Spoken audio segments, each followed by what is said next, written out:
trust the American people to understand that it is not weakness but wisdom to talk not just to our friends but to our enemies, like Roosevelt did and Kennedy did and Truman did.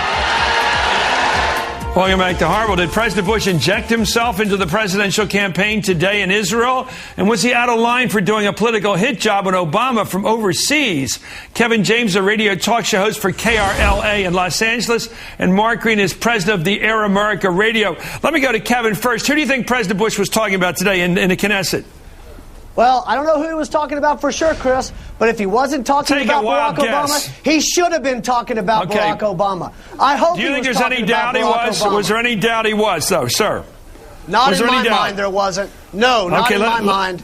And you think it was a fair shot to go overseas and to take a shot politically against a fellow American? Let me tell you who should have been overseas. Barack Obama should have been overseas and talking to Israel in the Knesset. Barack Obama is the one whose Israel policies are very questionable. Barack Obama is the one who had Robert Malley, a Middle East foreign policy advisor, who just left the Obama campaign because it was discovered that he was secretly working in confidence with Hamas. Barack Obama is the one who is endorsed by Hamas. Barack Obama is the one who needs to be making good with the people in Israel right now in this election season. His policies are very Why is Israel now the center of the Republican campaign? What is Israel about here in this presidential campaign? Why the focus on Israel? It's not that they're the center of the campaign, Chris. It's the 60th. Because you always get me excited, Chris. It's because Why are you so excited about Israel? I had to listen to Biden. How did this become your issue? Go on about all this political. I'm just curious. Why are we turning Israel into Hyde Park Corner, Speaker's Corner? Why is Israel becoming the new podium for political activity? We're talking about Israel because it's the 60th anniversary of their independence, and it's where President Bush happened to be today talking about the Knesset when he launched this blurb against Obama. I'm glad he did it. I wish the White House had been a little more forthcoming in saying, you better believe this is against Obama because his policies are dangerous for this country, and they're dangerous for Israel as well. Okay, let's go to Mark Green and talk about the politics of this, not the policy. First of all, why would the President of the United States use a foreign platform in a very tricky situation politically and geopolitically to launch what is clearly an attack on a Democratic rival?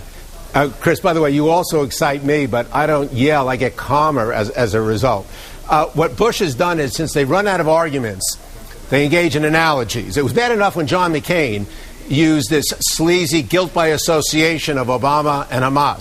Now comes President Bush using guilt by analogy, that somehow Obama is Chamberlain and anybody who the Bush people don't like is Hitler. We've seen this before. Ho Chi Minh was Hitler, Ahmadinejad is Hitler, Osama bin Laden is Hitler, and now Hussein was Hitler. Look, Hitler was Hitler, and I wish the Republicans would argue on the merits and not engage in McCarthyite guilt by association or analogy. They're doing it because their candidate is weak. Obama is strong with a lot of Americans, and the Jewish community has overwhelmingly voted for Democrats in the past. Today, I'd like to tell Kevin, notwithstanding his attack. Let me finish, Kevin. Democrats. And the Democrat they voted for is Hillary Rodham Clinton. That's who they voted for, not Obama. A very small sentence.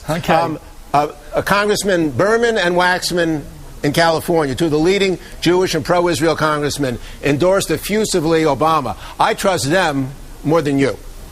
Okay, let me ask you, Kevin, about what Obama's policies. Kevin, I want to do a little history check on you because the president's referring to history.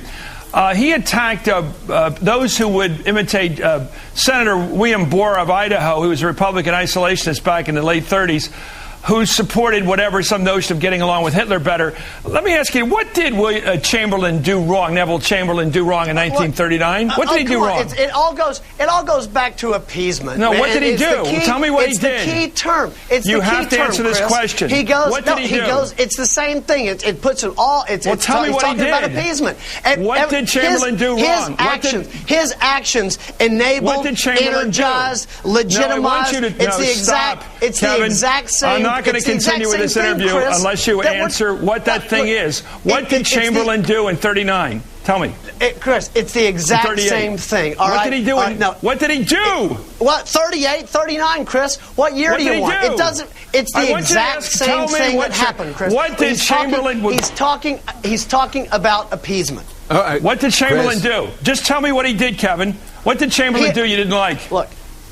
What did he do? What Chamberlain did that what the president was talking about? You just said the president was talking about. You just said the president was talking about Barack. Look, I want you to tell me, Mister, you're making a reference to the days before our involvement in World War II, when the war in Europe began. I want you to tell me now, as an expert, what did Chamberlain do wrong? Look, you're not going to box me in here, Chris. President Bush was making that. I'm glad. I'm glad the president. Do you? I'm glad that President, what Neville Chamberlain did with Neville Chamberlain, he was an appeaser, Chris. He was an appeaser, and it energized and it legitimized. Kevin James, what did Neville Chamberlain do? Chris, may I try to answer? He doesn't know. Chris, you are BSing me. You are talking about a very critical point in American history and European history, and you can't tell me what Neville Chamberlain did at Munich. What did he do in 39, 38? Chris, I wasn't the one that raised the Hitler comment. My point is what President Bush has done, as he has taken this shot across the bow. You don't know what you're talking about, Kevin. No. What do you mean I don't know what I'm talking about? Tell me what Chamberlain did wrong. Neville Chamberlain was an appeaser, Chris. What did he do?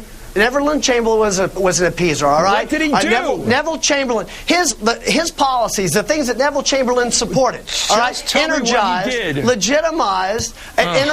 legitimized, and made it easier for Hitler to advance in the ways that he advanced. What? Okay, I've been sitting here for 5 minutes asking you to say what the president was referring to in 1938 at Munich. I don't know.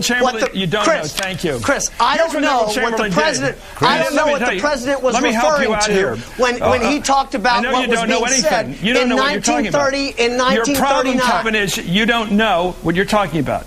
And the problem is you don't understand there's a difference between talking to the enemy and appeasing. What Neville Chamberlain did wrong, most people would say, is not talking to Hitler, but giving him half of Czechoslovakia in 38. That's what he did wrong, not talking to somebody. Chris, appeasement is giving away things to the enemy. But Chris, there's a difference between... I got to go to somebody who knows some history. Mark Green, help him out with some history here. There's a difference, pathetic. Kevin, please. This is pathetic. Kevin, he doesn't even know what Chamberlain did in Munich.